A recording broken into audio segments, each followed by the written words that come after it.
basic premise was that Holloman Air Force Base, and I want to say, I don't know what date it was, but the ETs landed, sort of shook everybody's hand and said, well, I want to do a treaty. Here's the deal. I think of the deal basically is we're going to abduct humans, but we're going to give you ET technology. That's the deal. And I'm sure that's more complicated than all that.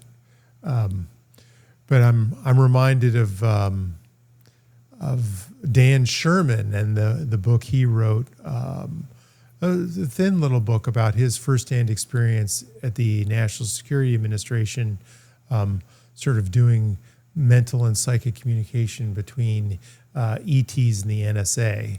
I think that's where I first heard the concepts around the nature of the deal. Basically, we'll give you technology for abducting humans. Mm-hmm.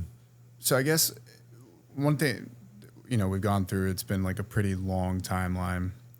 So you think at some point they were able to kind of master anti-gravity technology at some point between late 50s to early 60s. 60s? Yeah, early 60s. I think it's, other people debate this, but as far as the evidence, and I'm starting to dig into this. I mean, I watched Nick Cook's video on the hunt for Zero Point that he recently updated a video about a year or two ago about his efforts in anti-gravity research and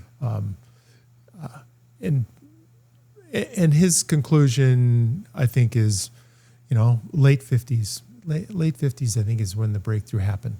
Some people put it a little earlier, but as far as I can tell from researching these newspaper articles in 57, that I think that's when it started to happen. So that gives a pretty long time frame in terms of being able to start working out some of the more key elements of technology applied to, ships, crafts, whatever it might be. Over the past 2-3 decades, we've seen a lot more exposure of actual film. We've had fighter pilots come forward actually talking about circumstances of interacting with these. Oftentimes we've seen them off of like the coast, being able to go underwater and go. Yeah. The conversation has now shifted into some thinking that, is this technology from home? Is this the U.S. government's technology? Is this China's technology? Is it any of these nations maybe competing and working? How do you see that? Do you think that there is a level of us testing our own technology that we've utilized? Is it a mix and match of civilizations from beyond as well as of human technology? Like, how do you see that? Well, I'd say it's definitely a mix and match. But back in the 40s, it wasn't. Mm-hmm. It was all them. And as for the Tic Tac videos, I think that was ET craft. But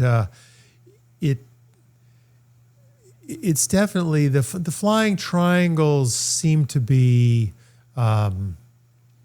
potentially some ours. I mean, even the Special Operations Manual, they have a page that describes in 1954 they had the classic saucer shape. They had the cigar shape, the cigar mothership. They had the ice cream cone shape of Cash Landrum case style, and the flying triangle shape. So those were the sort of shapes that they highlighted from an identification point of view. And I think that the gravity breakthroughs that they've enabled them to do a typical saucer shape first, I think, and then ultimately sort of a flying triangle or a flying V. But I think these are rare and few and far between.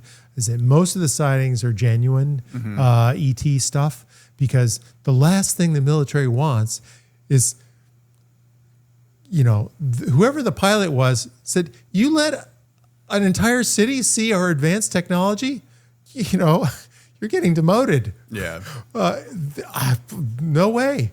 Don't do that. We want to hide this as much as possible, so that nobody is seeing our stuff.